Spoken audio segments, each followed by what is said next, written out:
we should start warming up until the participants are joining. So very good afternoon from Sunrise Learning to all the participants. आज जो हमारी meeting का topic है वो बहुत ही relevant है to the current times, considering the fact that बहुत सारे ऐसे students हैं जो बहुत अच्छे से कर रहे हैं, पर ऐसे भी बहुत सारे students struggle कर रहे हैं. There are many. मैंने forward किया ना, उसे try करके देखो. We will have to mute the participants as we go along, so that हमारी एक without any disturbance we can continue with the discussion. So yes, as I was saying, there are many students जो struggle कर रहे हैं for attending online classes, and बहुत सारे ऐसे students हैं जिन्होंने astonishing progress दिखाई. Even we were surprised last year जब हमने March में start किया था, we were also wondering कैसे होगा. And by the time April end हुआ, they were all pretty much very acclimatized to the idea of attending classes from a laptop. So yes, our children always surprise us. लेकिन जो बात हमें समझ में आई, what worked was consistent efforts. March में जब हमने March के end में जब शुरू किया, we started with very small classes. We started with 15-20 minute class. छोटी सी क्लास करते थे, उसके बाद ब्रेक देते थे, फिर छोटी सी क्लास करते थे, फिर ब्रेक देते थे. That's how we started. And April में we started the new academic session, which was we also didn't know हम कैसे करेंगे और हमारे बच्चे कैसे cope करेंगे.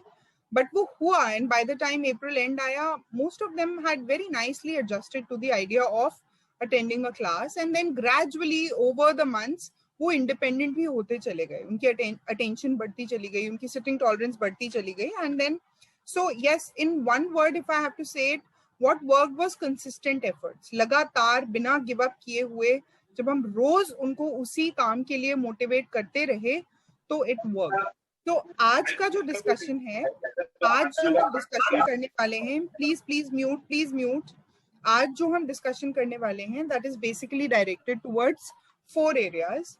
Number 1, हम अपने बच्चों को मोटिवेट कैसे करें कि आओ ऑनलाइन क्लास अटेंड करते हैं, चलो अटेंड करते हैं. How do they feel internally motivated कि मुझे सुबह उठना है, मुझे अपनी चीजें अरेंज करनी है विद हेल्प ऑफ कोर्स, लेकिन वो इंटरनली मोटिवेटेड कैसे फील करें कि वो उन्हें क्लास करनी है. And parents don't have to do control battles, उन्हें खींच के ना लाना पड़े, उन्हें बहुत सारे तरह के स्ट्रैटेजीज ना यूज करने पड़े.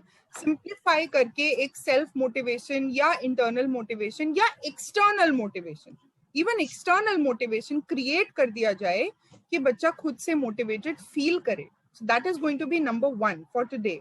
और एक बार जब बच्चा मोटिवेटेड फील करने लगे कि हाँ मुझे क्लास करनी है, if not that but yes चलो कर लेते हैं, इतना लेवल आए, तब हमें सेकेंड पार्ट पे आना है, विच इज सिटिंग टॉलरेंस. फिर हम चाहते हैं कि जब वो मोटिवेटेड है, वो आने लगा, तो वो उसकी सिटिंग भी हो, वो कुछ देर लग के बैठे. जब वो बैठेगा तभी वो एंजॉय करना शुरू करेगा, तभी उसे पता चलेगा कि क्या हो रहा है क्लास में, तभी वो कुछ रजिस्टर करेगा, लिसनिंग होगी, देखेगा. So participation will happen if there is sitting tolerance. So the second area for today will be how to improve the sitting tolerance. चाहे हम 2, 3, 4 मिनट से शुरू करें and gradually increase it to 15 minutes, 20 minutes, 30 minutes. Okay, the voice is not clear. Is that for everybody? Is that for everybody or only one person? If it is not clear, then you can exit. I'm clear आवाज है. Thank you. So you can exit and join back. So the second area would be how to improve sitting tolerance. हम अपने बच्चों की sitting tolerance कैसे बढ़ाएं, वो खुद से क्यों बैठें क्लास अटेंड करने के लिए. Then number 3, एक बार sitting tolerance भी आ गई, motivation आया, sitting tolerance आने लगी, तो अब वो attention कैसे पे करे, वो क्यों attention पे करे कि क्या हो रहा है क्लास में, टीचर क्या कहना चाह रही है, मैं कैसे सुन सकता हूँ, कैसे ध्यान दे सकता हूँ, कैसे पार्टिसिपेट कर सकती हूँ मैं इस क्लास में. वो अटेंशन कैसे हम इम्प्रूव कैसे कर सकते हैं, उसका अटेंशन, उसका फोकस लिसनिंग पे, इंस्ट्रक्शन फॉलोइंग पे, इमिटेशन पे, even for that matter ma'am ने कुछ कहा है तो वो करके उनको आंसर बताना, रिस्पॉन्ड करना, वो अटेंशन हम कैसे बढ़ा सकते हैं, और अटेंशन स्पैन कैसे बढ़ा सकते हैं, कितनी ज्यादा देर तक वो हमारे साथ इंटरेक्शन में रह सकते हैं, वो स्पैन हम कैसे बढ़ा सकते हैं धीरे धीरे.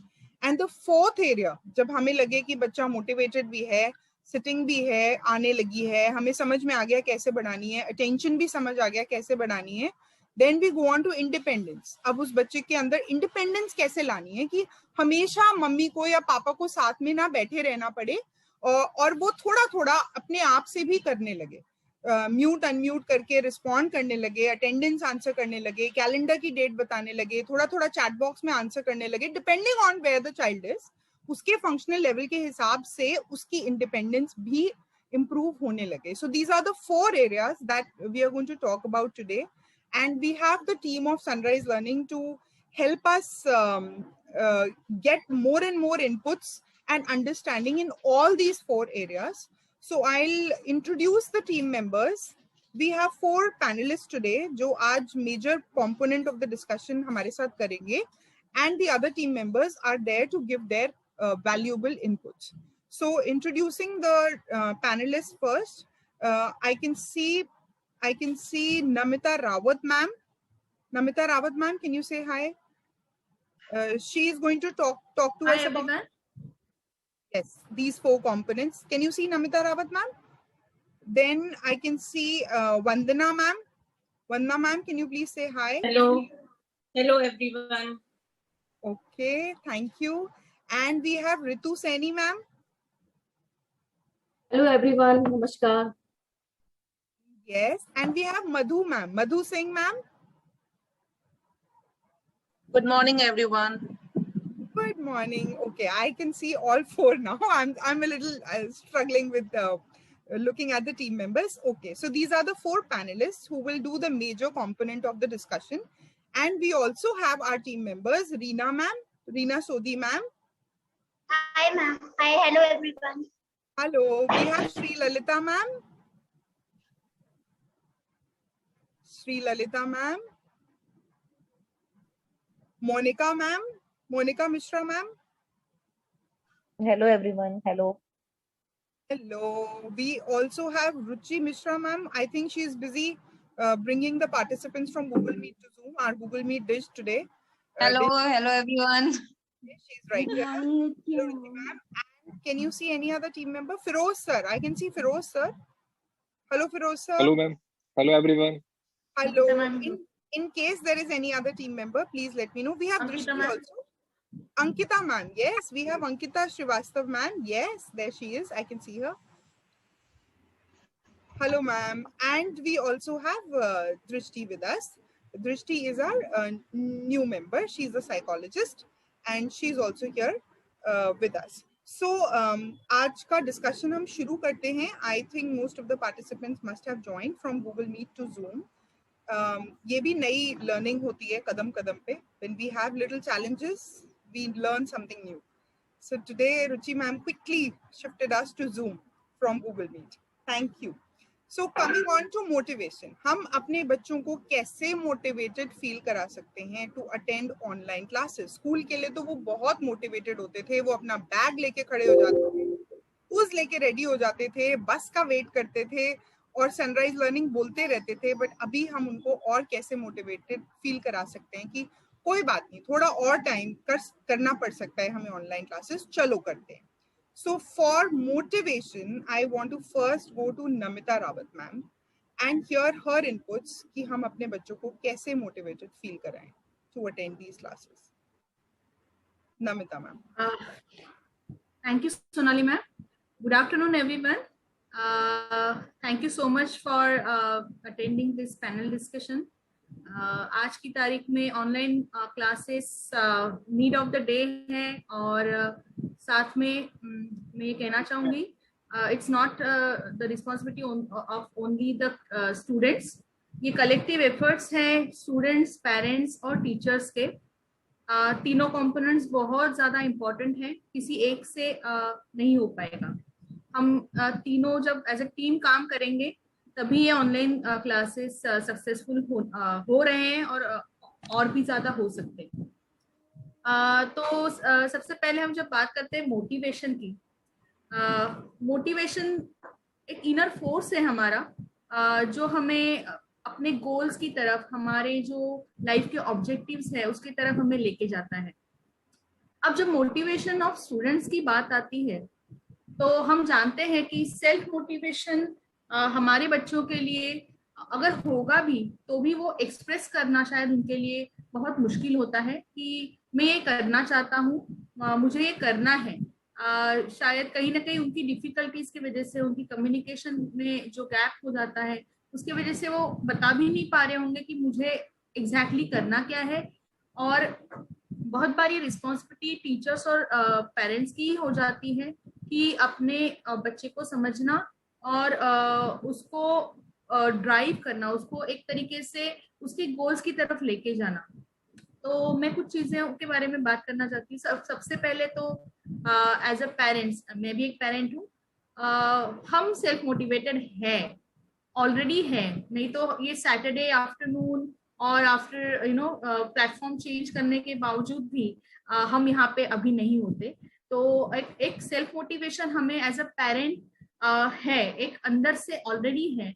और ये सेल्फ मोटिवेशन इसीलिए है क्योंकि हम अपने बच्चे के लिए कुछ करना चाहते हैं। हम चाहते हैं कि हमारे बच्चे इंडिपेंडेंट हो, जितना उनका स्किल है, जितना उनका टैलेंट है, वो पूरा का पूरा उभर के आए और वो अपने लाइफ में कुछ ना कुछ कर सके, अपने पैरों पे खड़े हो सके। और वो ही सबसे बड़ा मोटिवेशन है हमारे लिए। और जहां बात आती है बच्चों को मोटिवेट करने की, तो मैं कुछ चीजें शेयर करना चाहती हूँ। आई थिंक मेरा स्क्रीन शेयरिंग डिसेबल हो रखा है। रुचि मैम, एडमिट कर दिया मैम, एडमिट कर दिया ma'am. Okay okay okay.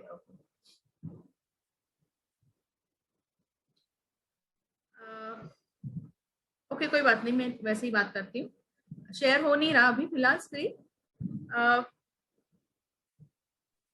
Online classes की जरूरत हम सबको पता ही है कि हमें स्ट्रक्चर देना है बच्चों को, एक सेंस ऑफ नॉर्मलसी देनी है कि जो भी डिफिकल्ट टाइम चल रहा है अभी, फिर भी एवरीथिंग इज नॉर्मल। आपका लर्निंग कहीं पर भी नहीं रुक रहा है। Every day you are going to learn, every day you are going to go towards your goal achievement. और हम सब मिलके ये कोशिश कर रहे हैं कि बच्चे जो भी उनका करंट स्किल लेवल है उससे आगे बढ़े, रोज कुछ ना कुछ नई चीज सीखे। और जब हम सीखते हैं, जब हम कुछ कर सकते हैं, तो अपने आप ही हम में एक कॉन्फिडेंस लेवल आ जाता है। मैं बच्चों की बात कर रही हूँ रादर।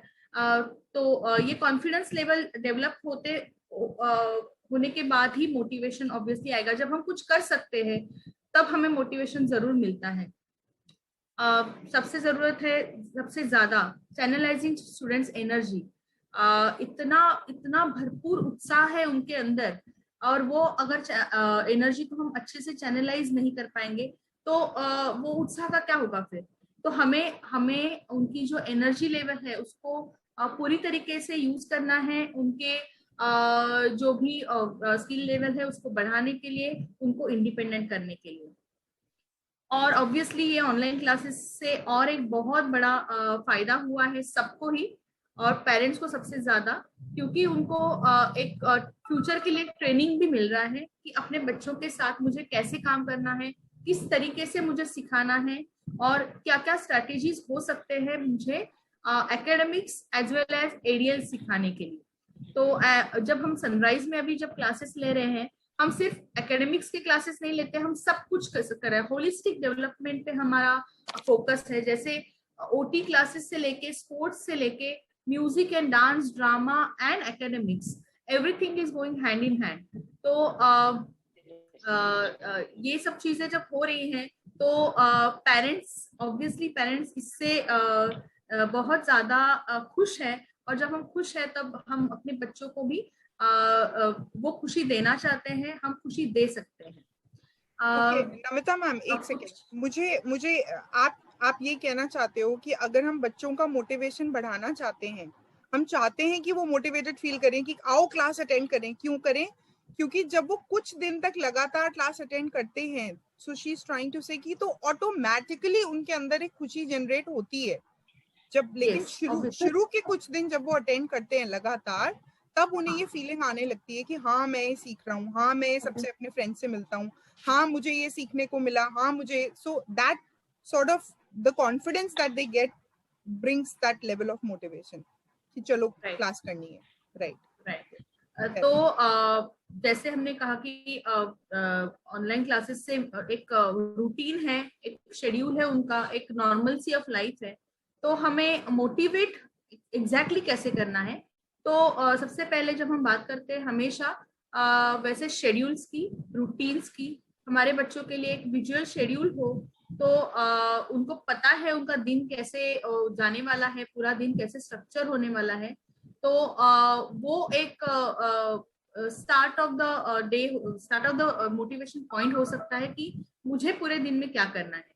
तो provision of structure is most important.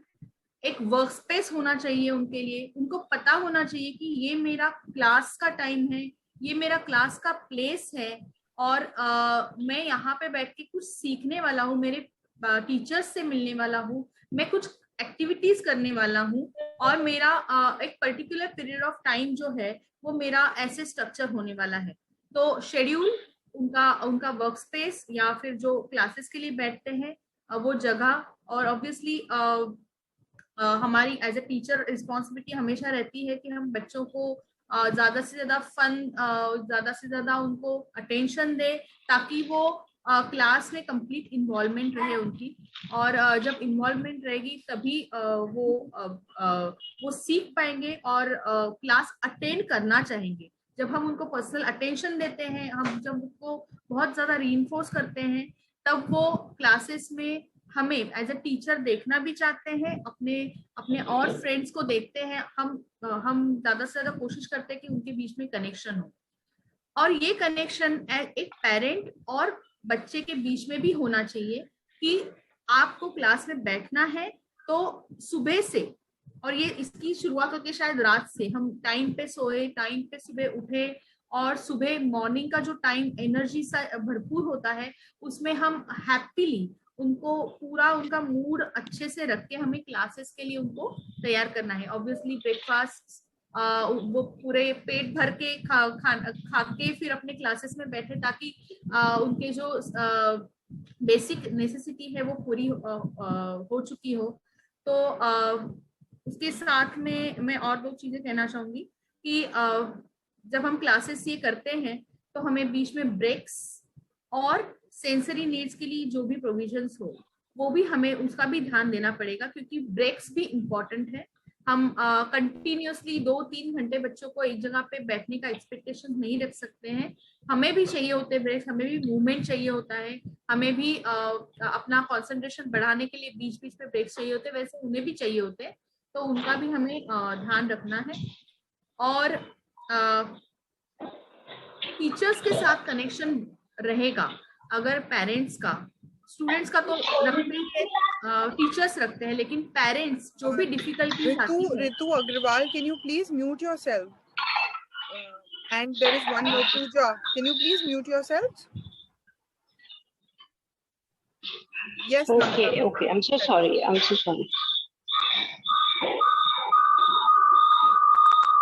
Carry on, Namita ma'am.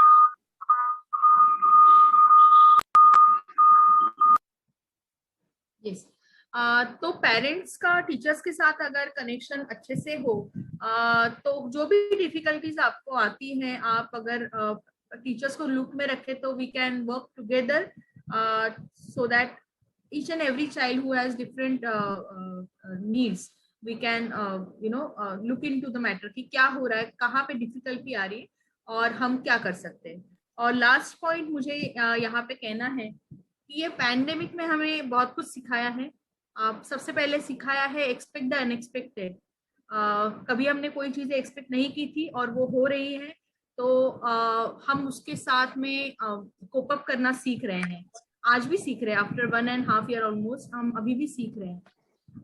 तो हमें अपने बच्चों से भी एक्सपेक्टेशंस रखते वक्त सोचना चाहिए कि हम कितना एक्सपेक्ट कर रहे हैं. हम अपने बच्चों को ना अंडर एस्टिमेट करें, ना हम उनसे ओवर एक्सपेक्ट करें. तो ये दोनों चीजों का अगर हम ध्यान रखेंगे तो मुझे लगता है ये क्लासेस और ज्यादा सक्सेसफुल होंगे और पेरेंट्स, टीचर्स और स्टूडेंट्स तीनों भी बहुत ज्यादा बेनिफिट में रहेंगे। तो थैंक यू सो मच।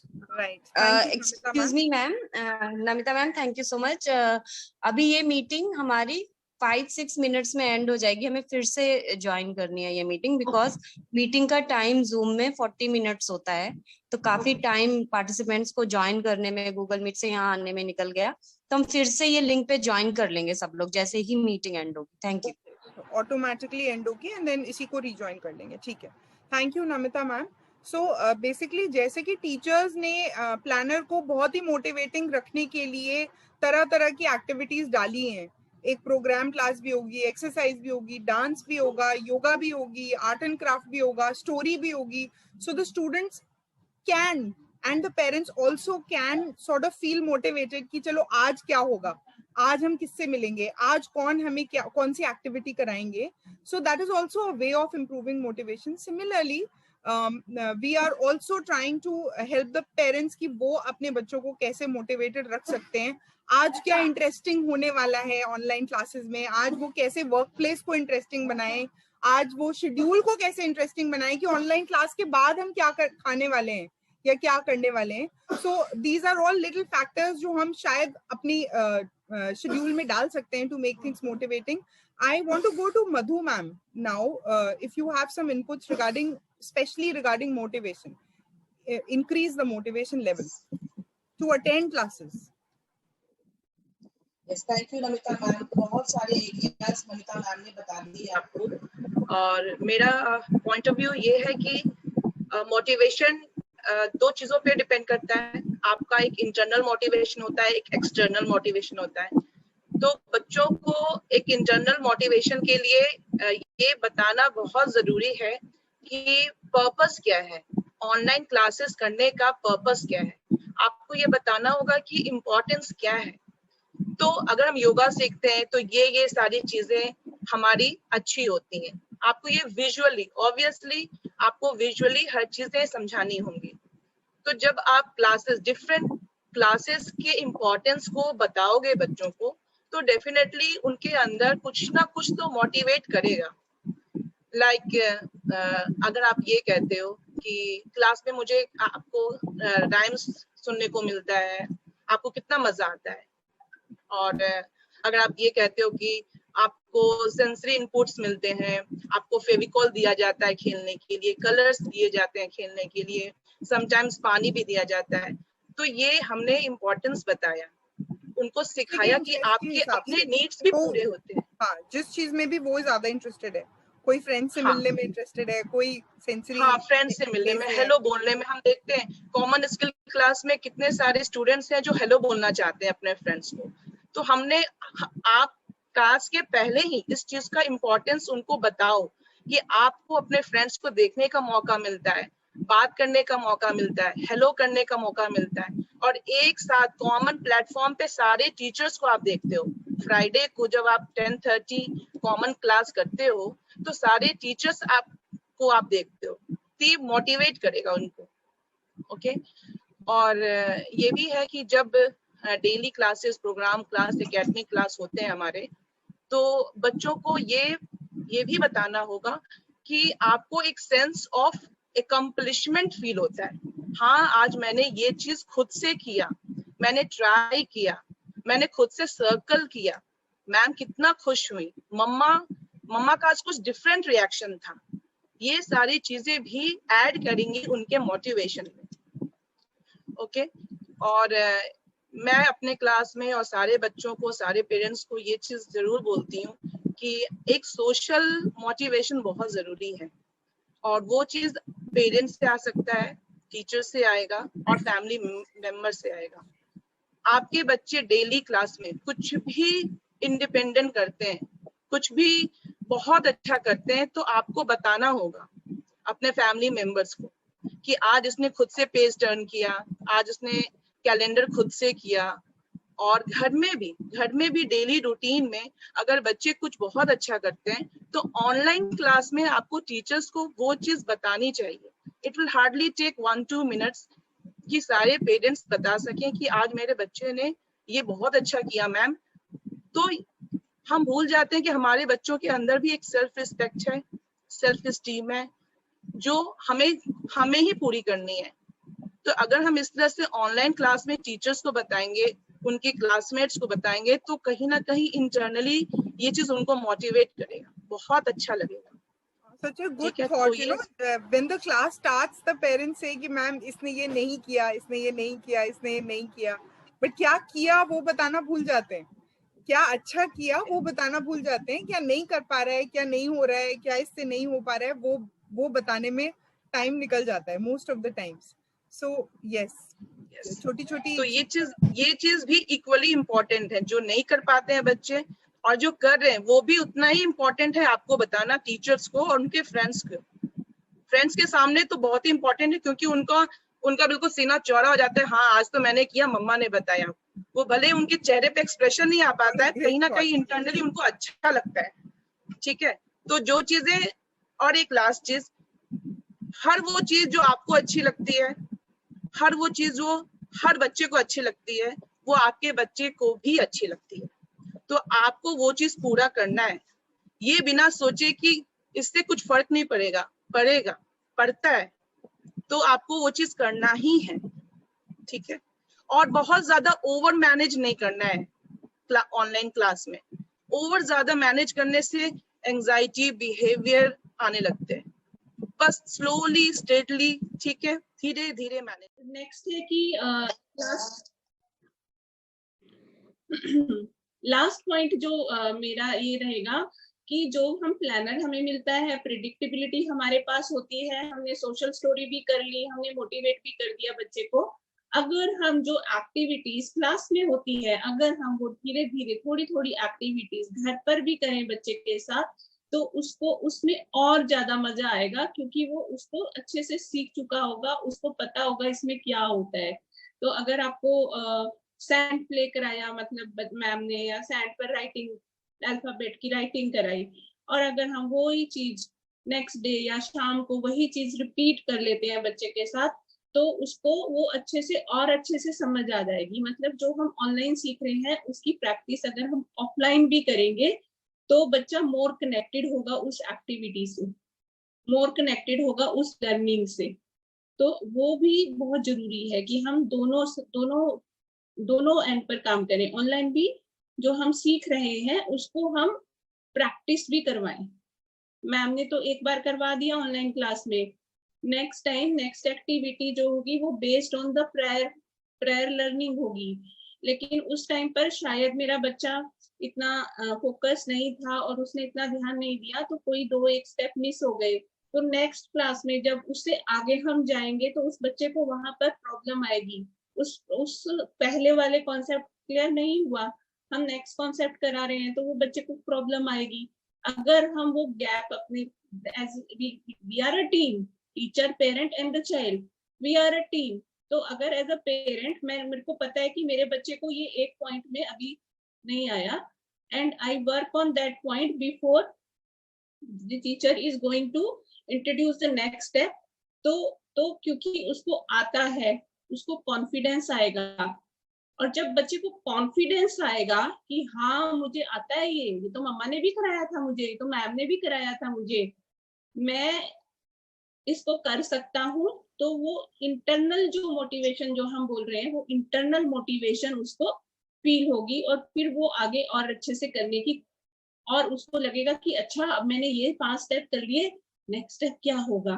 तो इंटरनल मोटिवेशन आएगी अगर हम वही चीज को ऑफलाइन और ऑनलाइन में बैलेंस कर पाए। So that these are few inputs from my side for motivation. Right. Thank you, Vanda ma'am. Is there any other person who would like to share any inputs for motivation, so that then we can move on to the next component, which is sitting tolerance? Ritu ma'am. Ritu ma'am, को sitting tolerance शुरू करना है? Yes, Ritu ma'am. Sure. ठीक है। तो Firoz sir कुछ कहना चाहते हैं? Then we'll go on to Ritu ma'am, because then she'll start with sitting tolerance also in the same go. हाँ, बस मैं ये कहना चाह रहा हूँ कि हमारा मोटिव ये नहीं होना चाहिए कि हमें सिर्फ लैपटॉप के सामने घंटे उसको बिठाना है। हमारा मोटिव ये होना चाहिए कि हमें जो सीखा हमने उस 1 घंटे के अंदर, उसको हम बाद में बच्चे को प्रैक्टिस कराएं, जिससे कि उसको अच्छा लगे कि मैंने ये सीखा। क्योंकि हमेशा हम हर क्लास में अलग अलग एक्टिविटी नहीं करा सकते। हमें कोई ये नहीं करना कि हमें कुछ खिलाना है या हमें मनोरंजन करना है किसी का, हमें उन्हें एक्टिविटी सिखानी है। और वो एक्टिविटी सीखेंगे कब, जब हम उनको बाद में उस चीज की प्रैक्टिस कराएंगे। अगर वो प्रैक्टिस करते हैं बाद में और वो सीखते हैं तो उनका ऑटोमेटिकली ही मन लगेगा वहां बैठने में, क्योंकि उनको आ गया वो काम, तो वो अच्छे से कर पाएंगे। बच्चे तब नहीं बैठना पसंद करते जब उनको वो चीज नहीं आती, वो इरिटेट होने लगते हैं कि मुझसे तो हो ही नहीं रहा है, मेरे से तो हो ही नहीं रहा है ये। तो हमें यही कोशिश करनी है कि जो हमने सीखा उसको हम बाद में उसकी प्रैक्टिस ज्यादा से ज्यादा कराएं।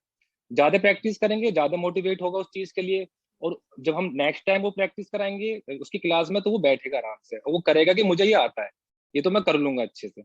तो हमें यही ध्यान रखना हमेशा कि जो भी चीज हम करा रहे हैं, कोई भी टीचर करा रहा है अपनी क्लास में, उसकी मैं प्रैक्टिस करानी ज्यादा से ज्यादा।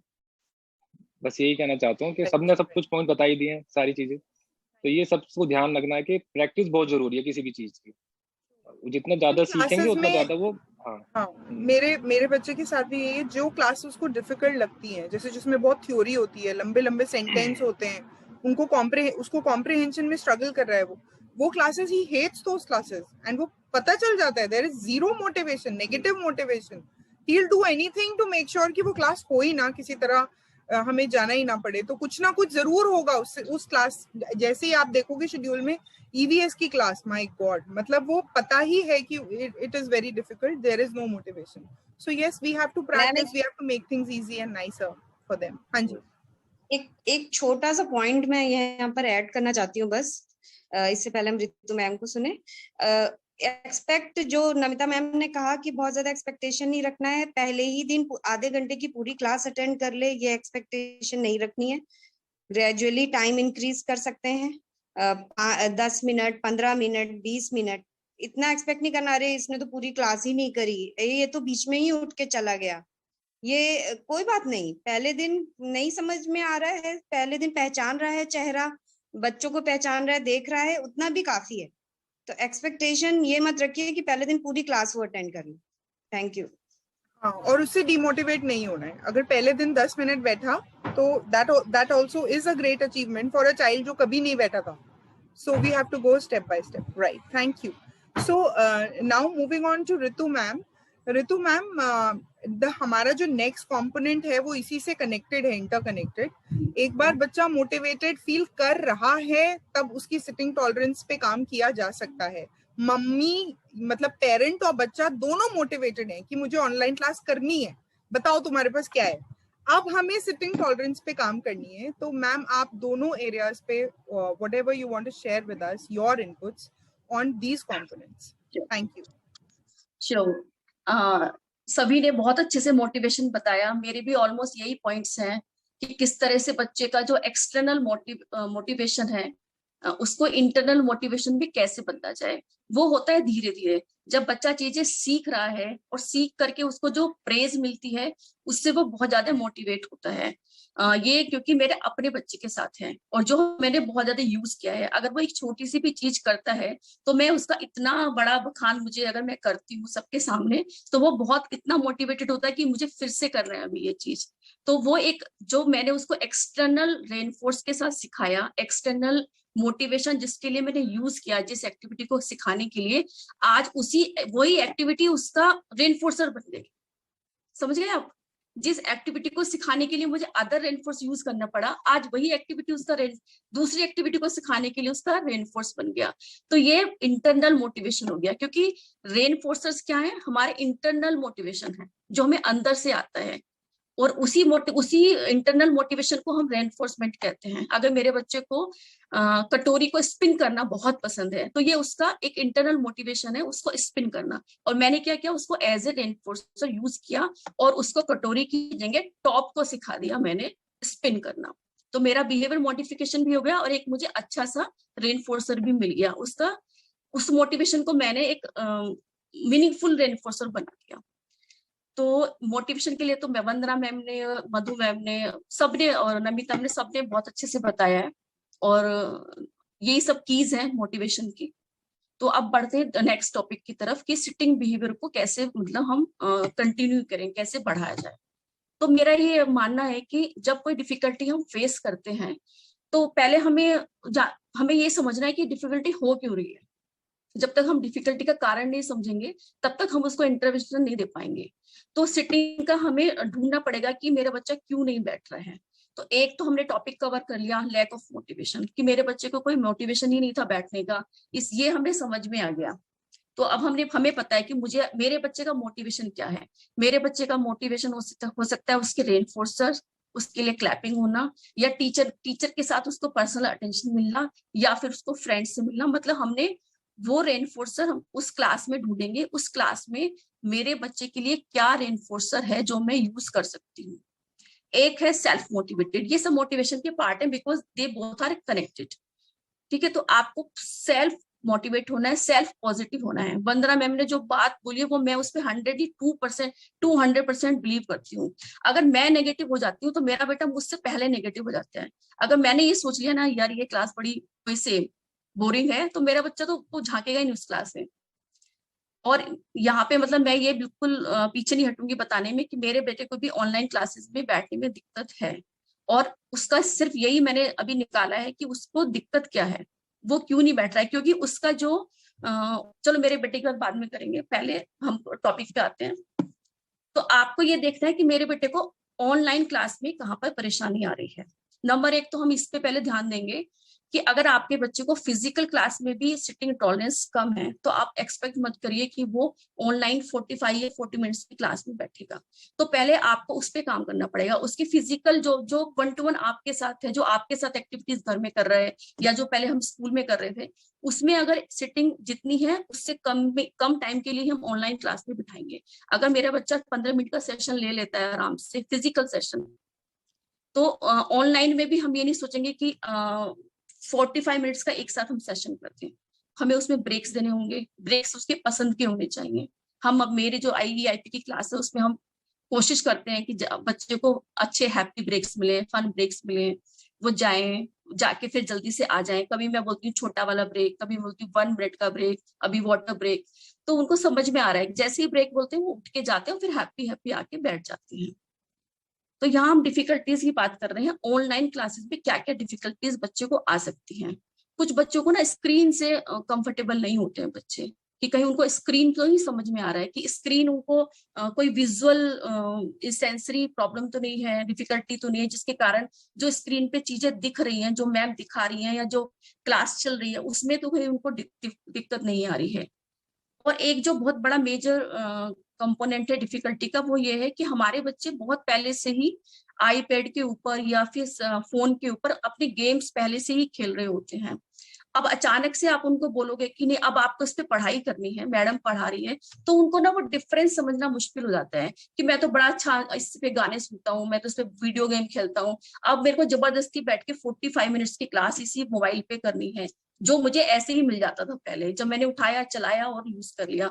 तो वो उसके लिए प्रोन होते हैं कि मुझे जल्दी से ही फोन दे दो, मैं गाने सुन लेता हूँ, मैं अपना यूट्यूब चला लेता हूँ।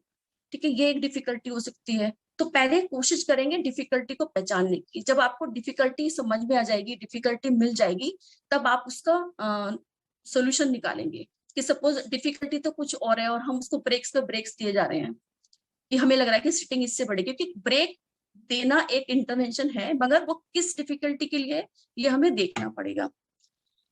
जो लैंग्वेज यूज हो रही है क्लास में, ये तो सबको पता है कि कुछ बच्चे हिंदी समझते हैं, कुछ मिक्स समझते हैं, कुछ इंग्लिश समझते हैं।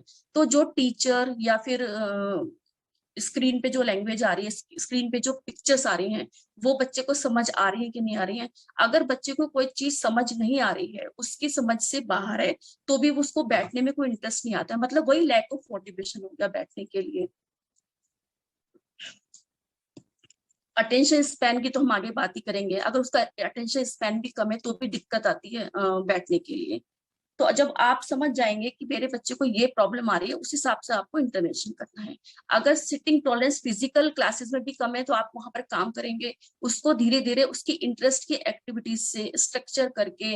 विजुअल शेड्यूल का बहुत बड़ा रोल है इसमें, आपको विजुअल शेड्यूल यूज करना है। आपको हर क्लास के बाद एक रेनफोर्सर जरूर रखना है कि ये वाली क्लास हो जाएगी तो उसके बाद आपको ये एक्टिविटी मिलेगी, या ये वाली क्लास के बाद आपको ये वाला बनाना मिलेगा। जो भी उसकी पसंद की चीज है, चाहे वो एडेबल हो, चाहे वो कोई टॉय हो, चाहे वो कोई एक्टिविटी हो।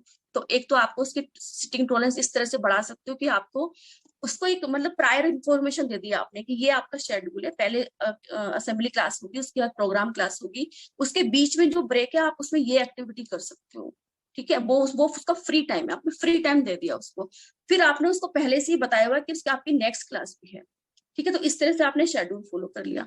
अब उसकी 45 मिनट्स की सिटिंग नहीं है तो आप उसमें ब्रेक्स दोगे, और ये ब्रेक्स कैसे होंगे, टीचर और क्योंकि टीम वर्क है, ये स्टूडेंट, पेरेंट्स एंड टीचर्स का सबका टीम वर्क है, तो जो भी प्लान हुआ है, जो भी प्रॉब्लम है, वो टीचर्स के साथ पूरा डिस्कशन होगा।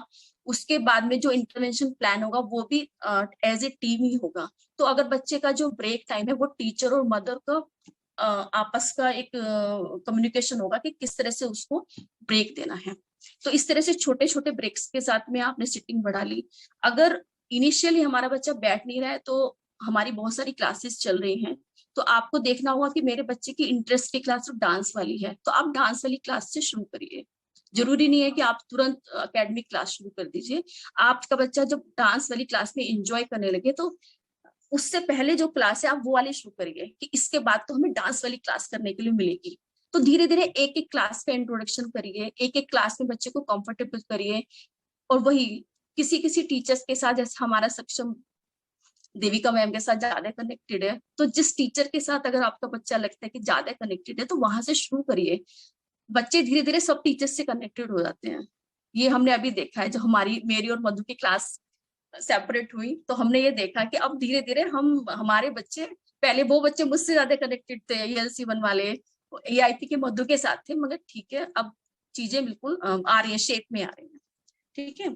फिनिश का कंसेप्ट हमेशा बच्चे को सिखाएंगे कि ऐसा हम क्योंकि सिटिंग पे काम कर रहे हैं तो बच्चे बीच में उठ के ना जाएं, ठीक है। आप फिनिश बास्केट तैयार कर सकते हो कि ये वाला काम, मतलब विजुअल देना है उसको कि हमें ये वाला, आज मैम ने ये चीजें बताई हैं, हमें ये वाला सर्कल में कलर करना है, हमें आज किचन ऑब्जेक्ट्स करने हैं, जो भी मैम ने सामान बताया है वो सब आपको बास्केट में रखना है। और आपको एक्टिविटी को नंबर्स भी देने कि आज मैम हमको 4 एक्टिविटीज कराने वाली है, तो जो हम ये 4 एक्टिविटी खत्म होंगी तभी हमारी क्लास खत्म होगी। तो उससे बच्चे को एक विजुअल मिल जाएगा कि उसको समझ में आ जाएगा कि चाहिए 4 के बाद में मेरे को फ्री टाइम मिल जाएगा। तो इस तरह की छोटी छोटी चीजें हैं जो हमें उनको पहले से विजुअली दिखानी है। हमने विजुअल स्केड्यूल यूज कर लिया, हमने स्ट्रक्चर यूज कर लिया बैठने के लिए, हमने एक ही जगह बनाई है क्लास लेने के लिए कि हम यहाँ बैठ के क्लास करते हैं। उसके बाद आपको जब छोटे छोटे ब्रेक मिलेंगे वो ब्रेक बच्चे के अकॉर्डिंग होंगे। मूवमेंट ब्रेक हो सकते हैं, सेंसरी ब्रेक्स हो सकते हैं, वो जाके आराम से बेड पे लेट सकता है, तो वो ब्रेक में वो जो उसकी मनचाही चीज है वो कर सकता है। तो इस तरह से उसको सिटिंग के लिए मोटिवेट करना है कि मुझे सिटिंग पूरा ऐसे बैठ के स्क्रीन के सामने बैठ के पूरे टाइम मैम जो बोल रही है मुझे समझ नहीं आ रहा है, मुझे सुनना है, नहीं। मैम को भी पता है कि अब ये ब्रेक पे गया है, जब ब्रेक के बाद आएगा तब मैं इसकी वाली स्लाइड दिखाऊंगी इसको, क्योंकि ये हो सकता है अभी तक हमारा और टीचर्स का हमें पता ना चल रहा हो कि बच्चे को ये प्रॉब्लम आ रही है। तो इसलिए अपने टीचर के साथ हमेशा आपको कनेक्टेड रहना है, हमेशा उसकी डिफिकल्टीज बच्चे के एब्सेंस में बतानी है, बच्चे के सामने नहीं बतानी है। लेकिन ऐसा होता है कि क्लास चल रही है और मैं पेरेंट्स बताना शुरू कर देते हैं, मैं हमेशा चुप करती हूँ पेरेंट्स को कि अभी नहीं बताओ, आप मुझे ऑडियो भेज देना। तो ये थोड़े थोड़े पॉइंट्स थे। मेन पॉइंट ये है कि पहले डिफिकल्टी ढूंढो कि क्यों डिफिकल्टी हो रही है। जब 1 डिफिकल्टी, 2 डिफिकल्टी, 3 डिफिकल्टी, जो भी डिफिकल्टी सामने आएगी उसका इंटरवेंशन करना है। और उसका इंटरवेंशन हो सकता है अभी ना मिले आपको, लेकिन आगे जब डिफिकल्टी पता होगी तो आप किसी से भी पूछ सकते हो। सोनाली मैम को फोन करके पूछ सकते हैं, मैम ये वाली डिफिकल्टी इसके लिए बताओ, फिरोज सर ये वाली डिफिकल्टी इसके लिए बताओ, तो आपको बहुत सारे इंटरवेंशन मिलेंगे। Okay, thank you. Thank you Ritu ma'am. So basically हमें सिटिंग टॉलरेंस बढ़ानी है और स्टेप बाय स्टेप बढ़ानी है। Can we go to Madhu ma'am? Do you have any inputs for improving the sitting tolerance? Any inputs that seem to be left out? Okay, so thank you Ritu ma'am. मैं ये कहना चाहूंगी कि sitting tolerance से morning में जब हमारी class start होती है तो ये बहुत काम करता है, मेरे साथ तो बहुत काम करता है कि आपके बच्चे की जब क्लास स्टार्ट हो रही है, आपने बच्चे को रेडी किया तो आप भी रेडी हो जाओ, उसके साथ साथ आप भी नहा लो, ठीक है, उसके साथ आप भी ब्रेकफास्ट कर लो और आप भी उसके साथ बैठने के लिए तैयार हो जाओ कि चलो अब हमारी ऑनलाइन क्लास स्टार्ट होने वाली है। शेड्यूल तो आप दिखाओगे ही, शेड्यूल से उनको प्रेडिक्टेबिलिटी मिल जाएगी कि हाँ इसके बाद ये सारी क्लास है। और हमारे स्कूल में आपने देखा होगा कि जो हमारा शेड्यूल होता है वो फिनिश, हर एक जो भी एक्टिविटी फिनिश होती है, इनफैक्ट जो क्लास पहले फिनिश होती है उसको हम फिनिश पॉकेट में डालते जाते हैं, उनसे उनकी एंजाइटी, ठीक है, ये सारी चीजें कम होने लगती हैं। तो एक उनको समझ में आता है कि अच्छा अब मेरा फर्स्ट, तो आप वैसे एक शेड्यूल जरूर बनाओगे कि प्रोग्राम क्लास फिनिश हो गया, अब हमारा नेक्स्ट एकेडमिक क्लास फिनिश हो गया। तो ये चीज उनको हेल्प करेंगी बैठने के लिए, सिटिंग में हेल्प करेंगी। और ऑब्वियसली बीच में आपको मूवमेंट ब्रेक देना ही है, सेंसरी इनपुट उनको देना ही है। और सिटिंग टॉलरेंस में आप ये भी कर सकते हो, जैसे आपने एक एक्टिविटी फिनिश हुई और आप बोलोगे काउंट ऑफ 10 के बाद ही आप जाओगे। अगर आपको सिटिंग टॉलरेंस धीरे धीरे बढ़ानी है, आपने बीट्स लगाया, एक छोटा सा नेकलेस बनाया, फिर आपने कहा काउंट ऑफ 10 बोलेंगे उसके बाद जाना, तो इससे उनकी वेटिंग भी आ जाएगी और सिटिंग टॉलरेंस भी उनकी बढ़ेगी। फिर काउंट 10 किया और फिर उनको रिलीज कर दिया। तो धीरे धीरे उनकी सिटिंग टॉलरेंस आप इस तरह से भी बढ़ा सकते हो। और मैं ये भी सॉरी मधु मैम, मैं बीच में बोल रही हूँ, जैसे अभी आपने असेंबली की बात बोली, तो असेंबली में जो हमारा सेंसरी इंटीग्रेशन वाली जो प्रोग्राम होता है असेंबली के बाद, वो होलिस्टिक डेवलपमेंट के लिए तो है ही फॉर श्योर, लेकिन सबसे ज्यादा वो हमारी जितनी नेगेटिव एनर्जीज है उनको चैनलाइज करने के लिए है, सो दैट बच्चों को इतना इंटीग्रेशन हो जाए मॉर्निंग में ही, after 20 minutes of sensory integration exercises, midline crossing, aerobics, physical exercise, so that the negative energy जो spike होती है brain में वो settle हो जाती है, and automatically उसके बाद they are able to sit for a longer time and they are able to focus for better. तो जो morning में जो movement दिया जाता है वो इसीलिए दिया जाता है। फिजिकल फटीग तो बहुत बाद की बात है, इनिशियली जो ब्रेन की नेगेटिव एनर्जी स्पाइक्स होती हैं उनको लोअर डाउन कर देता है, सो उससे भी हमारी सिटिंग टॉलरेंस इंप्रूव हो रही है। तो वो मिस ना करें। अगर बच्चा सीधे प्रोग्राम क्लास में आ जाता है तो नेचुरल सी बात है कि उसको बैठने में मुश्किल होगी, क्योंकि उसको अभी सेंसरी इंटीग्रेशन नहीं मिल पाया है सुबह का। सो असेंबली से आपकी सिटिंग टॉलरेंस एक और फैक्टर बहुत इंप्रूव हो रहा है, which is the integration, overall integration and the calming of the brain and the body.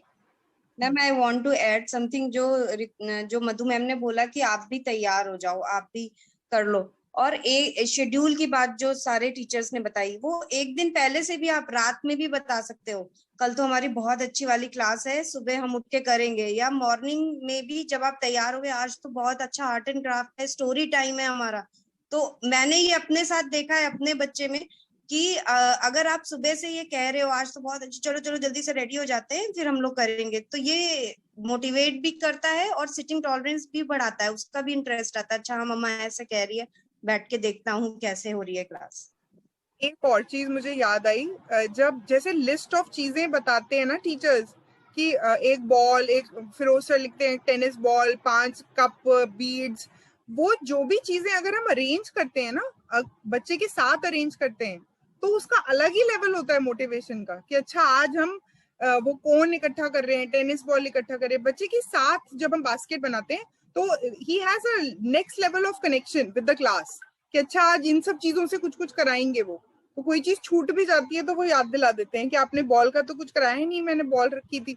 So that also adds to the motivation and the tolerance कि कितनी देर तक वो हम लोगों के साथ क्लास कर सकते हैं। पेरेंट्स को भी मोटिवेशन हो जाता है ना, एक दिन पहले टीचर्स डाल देते हैं कल हम ये करेंगे, तो पेरेंट्स को भी याद आ जाता है अच्छा हाँ लेमनेड के इंग्रेडिएंट्स में जो नहीं था वो हम फटाफट नीचे से मंगाया, तो वो that adds to the motivation कि कल कुछ एक्साइटिंग होने वाला है, हम नींबू पानी बनाएंगे और सामान ला रहे हैं उसका, अगर कोई चीज नहीं है तो, जैसे चीनी नहीं थी तो we brought sugar. So yes, that all that is adding to the sitting tolerance and motivation, of course. So any other inputs for sitting tolerance from Vandana ma'am? Excuse me, ma'am. We have 10 minutes left for this meeting. And after those 10 minutes, again we have to join this link. Yes, if you want to, yes. So I would like to add some points here which have not been covered, right? So एक जब हम sitting tolerance की बात करते हैं ना, तो जो सिटिंग एनवायरनमेंट होता है वो बहुत इंपॉर्टेंट रोल प्ले करता है जब हम सिटिंग टॉलरेंस की बात कर रहे हैं। अगर मेरा बच्चा ऐसी किसी जगह पर बैठकर ऑनलाइन क्लास कर रहा है जहाँ पर फैमिली मेंबर्स बार बार आ रहे हैं, जा रहे हैं, कभी कोई मतलब कोई ऐसी जगह है जहां पर बहुत ज्यादा मूवमेंट हो रही है, तो मेरा बच्चा बहुत डिस्ट्रैक्ट हो जाएगा, उसकी सिटिंग टॉलरेंस वहीं पर खत्म हो जाएगी। दूसरा, जो रूम या जो जगह मैंने बनाई है ऑनलाइन क्लासेस के लिए, अगर वो ऐसी जगह है जहां पर बहुत ज्यादा डिस्ट्रैक्शंस हैं, मेरा बच्चा लाइट को बहुत देखता है, और जिस रूम में हम बैठकर ऑनलाइन क्लासेस कर रहे हैं वहां पर बहुत सारी लाइट्स लगी हुई है, तो वो मेरा बच्चा ऑब्वियसली उससे डिस्ट्रैक्ट हो जाएगा। मेरे बच्चे को बहुत आदत है बाहर देखने की, खिड़की से बाहर देखने की, और वो बार बार बाहर खिड़की की बाहर देखता है और ध्यान नहीं देता क्लास में। तो वहां भी सिटिंग टॉलरेंस, अगर कोई ऐसी जगह है जो बिल्कुल खिड़की के पास है और मैंने वहां बैठकर ऑनलाइन क्लास कर रही हूँ, तो वहां से ही वो डिस्ट्रैक्शन स्टार्ट हो जाएगा, तो सिटिंग टॉलरेंस नहीं आएगा। तो बहुत इंपॉर्टेंट है सिटिंग एनवायरनमेंट।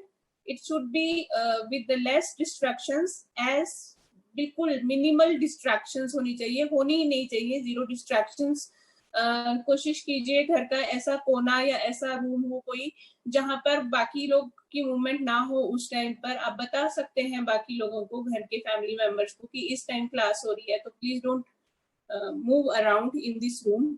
ऐसी कोई चीज ना हो आसपास जिससे वो बहुत ज्यादा डिस्ट्रैक्ट होता हो, जिसमें वो खो जाए, लॉस्ट हो जाए। ऐसी चीज अगर कोई है तो उसको आप वहां से हटा दीजिए। अगर आपका रूम ऐसी जगह है जहां पर बहुत ज्यादा नॉइसेस आती है, नहीं हो सकता है किसी का घर सड़क के बिल्कुल पास में हो, वहां से बहुत ज्यादा आवाज आती है, तो आप डोर क्लोज कीजिए ताकि नॉइस डिस्ट्रैक्शंस कम से कम हो।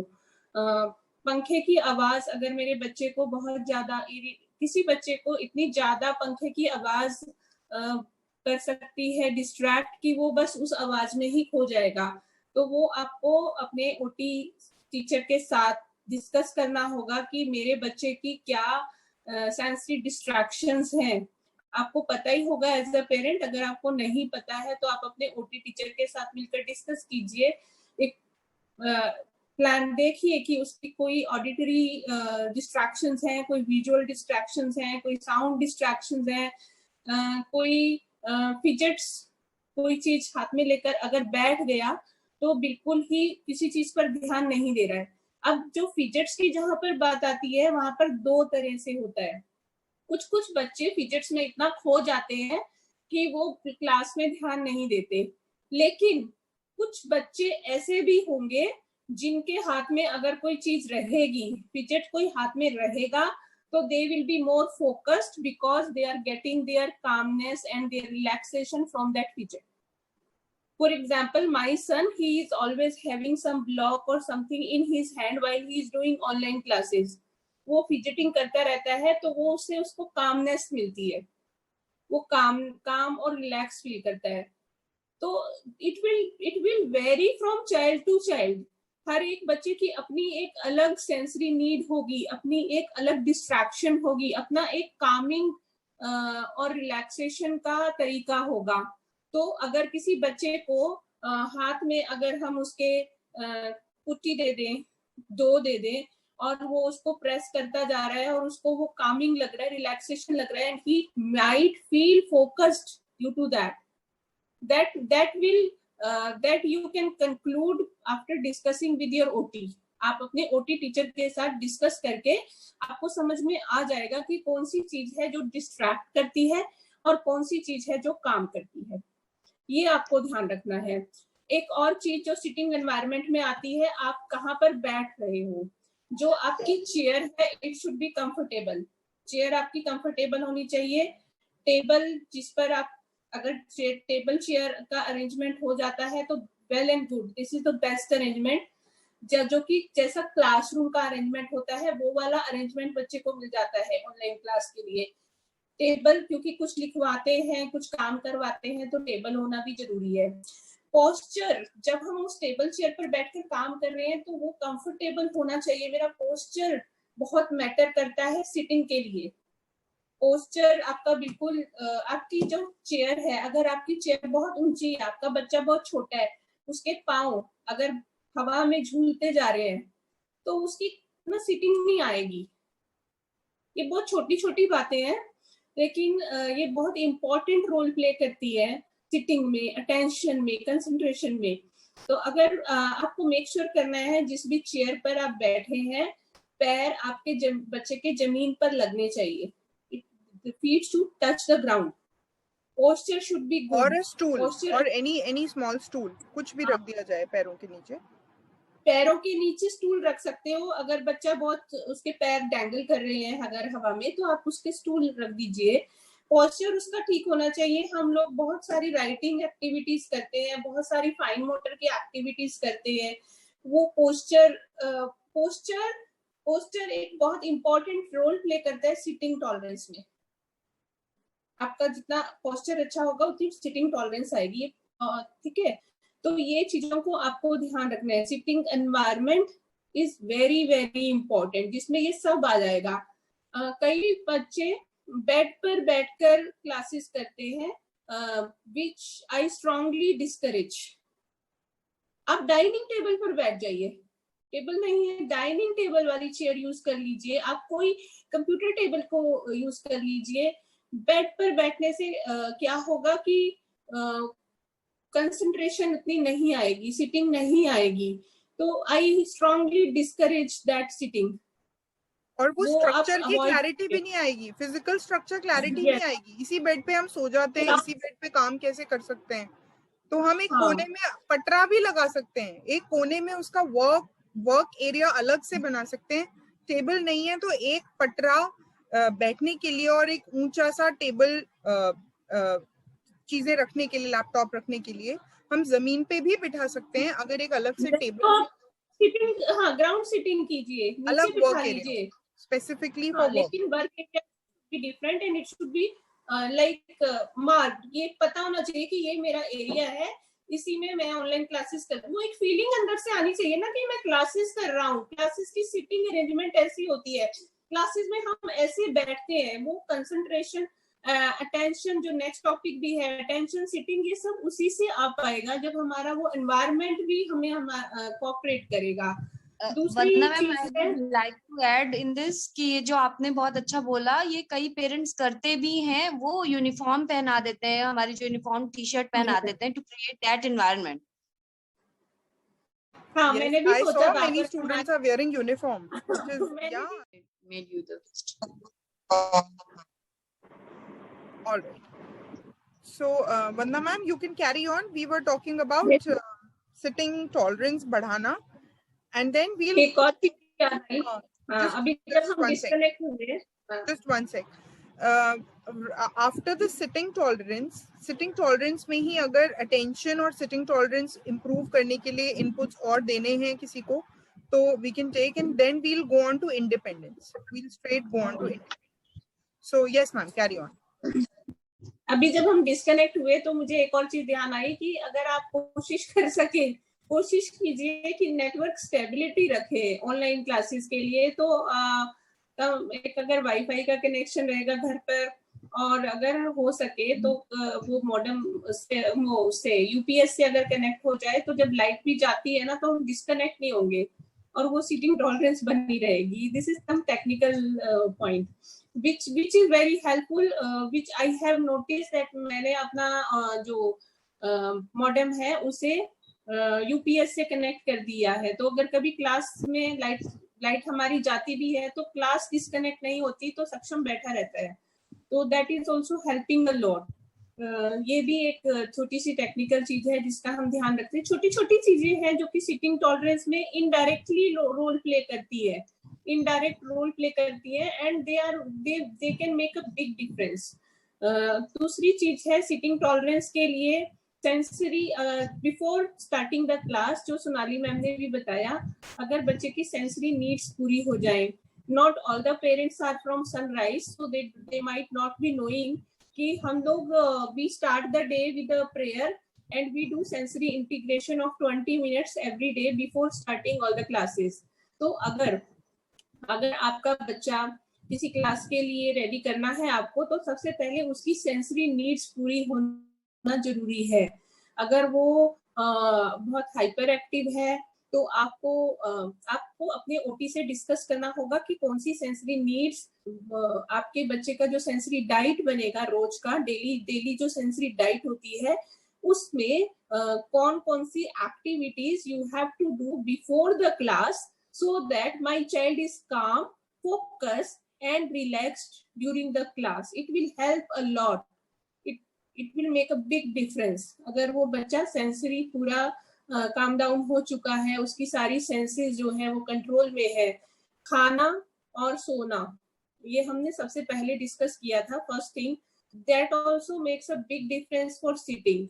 अगर आपका बच्चे को भूख लगी है और आप उसको जबरदस्ती क्लास में बिठाओगे तो सिटिंग नहीं आएगी, उसका सारा ध्यान खाने में ही रहेगा. तो we can skip the class, we can tell the teacher कि हम 10 मिनट बाद खाना खाकर आते हैं. Let's take a break for food and give the child खाना देकर फिर उसे बिठाइए, ताकि वो फील हो उसका ध्यान डाइवर्ट ना हो बार बार. पानी, hydration is very very important. बार बार थोड़ा थोड़ा पानी पिलाना. डिहाइड्रेशन के कारण भी अगर बच्चे को प्यास लगी है तब भी वो सिटिंग टॉलरेंस को अफेक्ट करेगी. इसलिए हम बार बार बोलते भी हैं. प्यास की अवेयरनेस नहीं होती बहुत सारे बच्चों को. They are not able to be aware of that feeling कि इसको प्यास कहते हैं. So we have to make sure कि वो हर थोड़ी देर में सिप ऑफ वाटर लेते रहें. अगर बच्चे को कुछ ऐसी आईज में पेन होने लगा है, ऑनलाइन क्लासेस में ये भी कॉमन प्रॉब्लम है जो हम बार बार बताते भी हैं. हमारे पास और कोई रास्ता भी नहीं है इस टाइम. ऑनलाइन क्लास नहीं करेंगे तो मतलब लर्निंग तो करनी है, सब कुछ करना ही है. तो बार बार आईज वॉश करवाना, रिलैक्स कराना, बच्चे को पानी पिलाना, थोड़ा सा ब्रेक देना बीच बीच में, ये बहुत जरूरी है सिटिंग टॉलरेंस के लिए. एंड वी डोंट एक्सपेक्ट कि बच्चा 45 मिनट या 40 मिनट बैठेगा पूरी क्लास में. Give small breaks. Small breaks are very very important even for getting the attention के लिए भी सेंसरी छोटे छोटे ब्रेक चाहिए होते हैं. वैसे हम टीचर्स कोशिश करते हैं कि हर एक्टिविटी के बाद भी do some movement break. We all try that, but still if there are no breaks, आप अपने बच्चे को 1 मिनट का ब्रेक दे सकते हैं जिसमें वो जाकर अपने लिए पानी लाए या वॉशरूम चला जाए और 1 मिनट के बाद वो वापिस आ जाए. ऐसे ब्रेक दे सकते हैं. इससे भी टॉलरेंस भी बढ़ेगी, टेंशन भी बढ़ेगी. और अगर आपके बच्चे को ठीक से दिखाई नहीं दे रही है स्क्रीन, ये पॉइंट पहले भी शायद डिस्कस हुआ है, ठीक से आवाज सुनाई नहीं दे रही है टीचर की, तो भी अटेंशन भी नहीं आएगी, सिटिंग भी नहीं आएगी. दोनों चीजों को अफेक्ट करेगा, कंसंट्रेशन को भी अफेक्ट करेगा. तो you have to make sure कि विजुअल उसका जो विजन है वो ठीक है, उसको सब कुछ. और अगर कोई बच्चा जो है, कई बच्चे क्या है कि आईपैड या लैपटॉप पे कोई एक पॉइंट को ही देखना शुरू कर सकते हैं, विजुअल स्ट्रीमिंग भी कर सकते हैं, वो भी आपको नोटिस करना होगा. और साउंड बहुत क्लियर होनी चाहिए. मे बी मेरा बच्चा बहुत लाउड साउंड्स को एक्सेप्ट नहीं करता हो, तो मुझे वॉल्यूम की एडजस्टमेंट्स का भी ध्यान रखना होगा. छोटी छोटी चीजें जो कि सिटिंग टॉलरेंस के लिए और अटेंशन के लिए बहुत जरूरी है, तो ये सब आपको ध्यान रखनी होगी.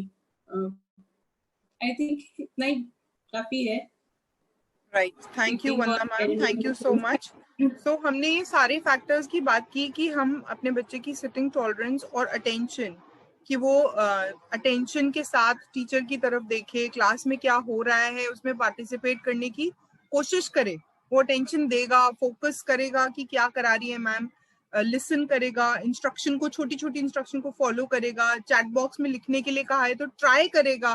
तो दोज रिस्पॉन्सेज टेल अस कि मेरा चाइल्ड पार्टिसिपेट कर रहा है या नहीं कर रहा है, वो अटेंशन दे पा रहा है या नहीं दे पा रहा है. मैम अटेंडेंस बुला रही है तो वो कोशिश कर रहा है कि हाँ मुझे बुलाया है, तो उसके बॉडी से पता चल रहा है हमें.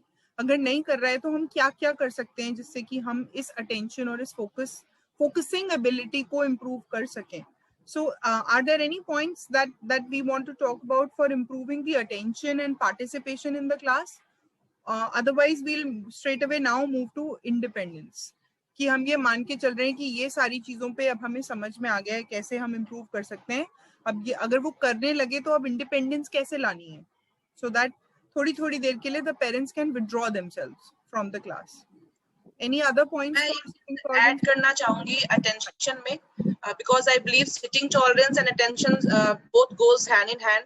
बहुत सारे areas मैम ने cover कर लिए, वंदना मैम ने, और आपको पता है कि एकेडमिक क्लास में हम कुछ ना कुछ हर एकेडमिक क्लास में नई चीज सीखते हैं. So those are unfamiliar to the students. तो आप कोई भी नई चीज नए जगह पे नहीं सिखाओगे, आप वहीं सिखाओगे जहाँ पे बच्चा हमेशा बैठता है, क्योंकि इससे बहुत फर्क पड़ेगा. हो सकता है मॉर्निंग असेंबली जो होती है आपने ड्राइंग रूम में करा दिया, कभी कभी बेडरूम में करा दिया, तो वो फैमिलियर हो चुका है, वो बच्चे बहुत मजे से करते हैं, उनको आता है. लेकिन नई चीज सिखाने के लिए आपको हमेशा फैमिलियर इन्वायरमेंट में ही रखना है. यहाँ पे आपने जगह बनाई है सिटिंग की, आप वहीं सिखाओगे. और ऑब्वियसली डिस्ट्रैक्शंस को हटाना है. वो सारी चीजें पॉइंट्स आपको ध्यान में रखना है जो मैम ने बताया है, वो अटेंशन के लिए बहुत इंपॉर्टेंट है.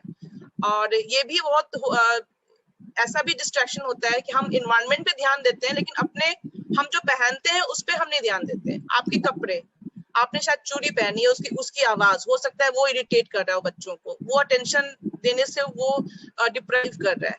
तो वो भी आपको सोचना होगा कि मैं ऐसा कुछ ना ऐसा पहनूं जिससे कि मेरे बच्चे को अटेंशन में दिक्कत हो रही है. ये फाइंड आउट करना पड़ेगा इनफैक्ट. सो बहुत बारीकी से छोटी छोटी चीजें, छोटे बच्चे इनफैक्ट बड़े बच्चों के लिए भी हमें सोचना पड़ता है कि कौन सी चीज मेरे बच्चे को डिस्ट्रैक्ट कर रही है अटेंशन देने से.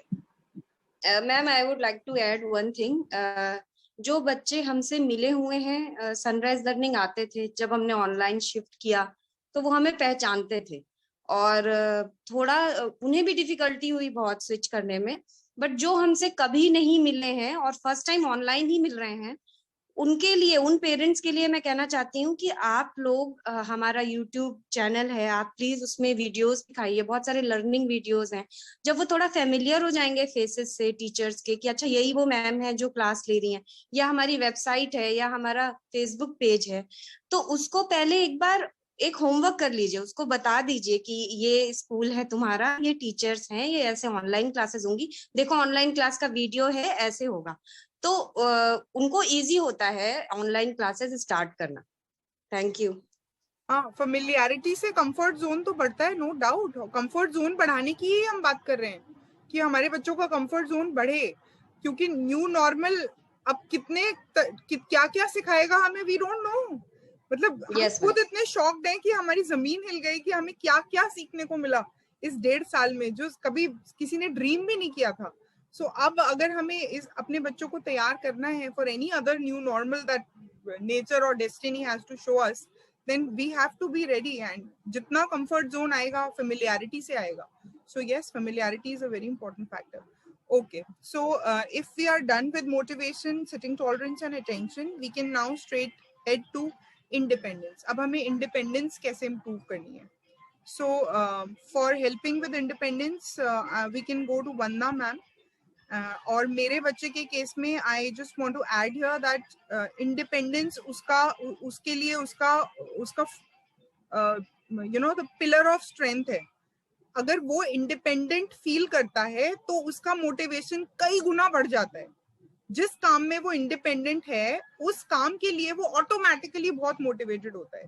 जैसे उसको बोलो कि चलो स्पोर्ट्स करनी है, एरोबिक्स करनी है, योगा करनी है, आर्ट करनी है, फॉर मेनी थिंग्स, वो खुशी खुशी ज्वाइन कर लेगा, क्योंकि उसे पता है कि वो इंडिपेंडेंटली कर लेगा, उसे किसी की हेल्प नहीं चाहिए होगी. वो म्यूट अनम्यूट इंडिपेंडेंटली कर लेगा, अपना शेड्यूल अपने आप देख लेगा. उसको बोलो टाइपिंग करनी है, वो इंडिपेंडेंटली कर लेगा. तो जो चीजों में वो इंडिपेंडेंट हो गया है, अगर उसे बोलो कि अपना खोलो, अपना शेड्यूल लिंक खोलो और अब आपको ICAN-1 क्लास ज्वाइन करनी है, ही इज वेरी हैप्पी ये करने में, क्योंकि वो इंडिपेंडेंट है उस काम में. So it is vice versa. हमारी इंडिपेंडेंस की वजह से हमारी मोटिवेशन बढ़ती है, और मोटिवेशन बढ़ा हुआ है तो हम इंडिपेंडेंट होते चले जाते हैं. It is vice versa. तो yes, independence is a very very important area, of course, for the parents को तो relief मिलता ही है कि मैं 5 minutes के लिए भी निकल जाती हूँ क्लास से, छोटा मोटा अपना काम निपटा लेती हूँ और मेरा बच्चा कंटिन्यू करता है क्लास में, इमिटेट करता रहता है, इंस्ट्रक्शंस फॉलो करता रहता है. So that is also a very very big achievement. But बच्चे के लिए पर से बच्चे के लिए बहुत इंपॉर्टेंट है, स्पेशली जो बच्चे 7-8 ईयर्स से ऊपर होते हैं. They feel very happy when they do something independently without the mother continuously nagging और टेलिंग और हेल्पिंग, क्योंकि वो भी तो वही फील करते हैं जो हम फील करते हैं. अगर हमें लगातार किसी की हेल्प चाहिए हो रही है, बार बार हमें हेल्प मांगनी पड़ रही है, तो we are also not feeling that great. So वो भी, उनका भी बहुत मन करता है कि वो इंडिपेंडेंटली बहुत सारी चीजें करें. So let's introduce independence if we have not done so far. Vandana ma'am, over to you. Yes, independence जो है वो बहुत, it is very very important, especially like Sonali ma'am said, 7+ years बच्चों के लिए it makes a lot of difference. अब independence क्यों नहीं आ पाती है और कैसे आएगी, इसके बारे में हम बात करते हैं. तो दो तरह के पेरेंट्स होते हैं. एक तो जो ओवरडू करते हैं, हम ही पेरेंट्स हैं, तो हम में से ही हैं. It can be me, it can be Sonali ma'am, और सम पेरेंट्स आर लाइक जो कि बहुत ओवरडू कर देते हैं कि हर चीज मैं ही किए जा रही हूँ बच्चे के लिए, हर चीज मैं ही किए जा रही हूँ बच्चे के लिए. मैम ने बोला 2+2 तो मैंने बच्चे को मौका ही नहीं दिया 2+2 काउंट करने का, एंड आई टाइप 4. है ना? ऐसे पेरेंट्स होंगे, आप रिलेट कर सकते हो अपने आप को कि आप कौन सी कैटेगरी में आ रहे हो. एक पेरेंट वो है जो कि बच्चे बैठा है और छोड़ दिया, अब मैम पूछ रही है 2+2, वो बच्चा स्टिम कर रहा है, वो इधर उधर देख रहा है, वो अपनी दुनिया में खोया हुआ है, और मैम बोले जा रही है 2+2, कोई आंसर नहीं आ रहा. then after waiting some time ma'am भी दूसरे बच्चे पर शिफ्ट हो जाएंगी, है ना? तो इस तरह हम में से ही ऐसे पेरेंट्स होंगे. तो अब एक तो होता है कि जो ओवरडू कर रहे हैं उनको अपना प्रॉम्प्ट कम करना है. अगर आप बहुत ज्यादा प्रॉम्प्ट्स दे रहे हो बच्चों को, सबसे पहले हम प्रॉम्प्ट्स की ही बात करते हैं. तो अगर आप बहुत ज्यादा प्रॉम्प्ट्स दे रहे हो हर चीज में, तो आपको स्लोली ग्रेजुअली प्रॉम्प्ट्स को फेड करना है इंडिपेंडेंस लाने के लिए.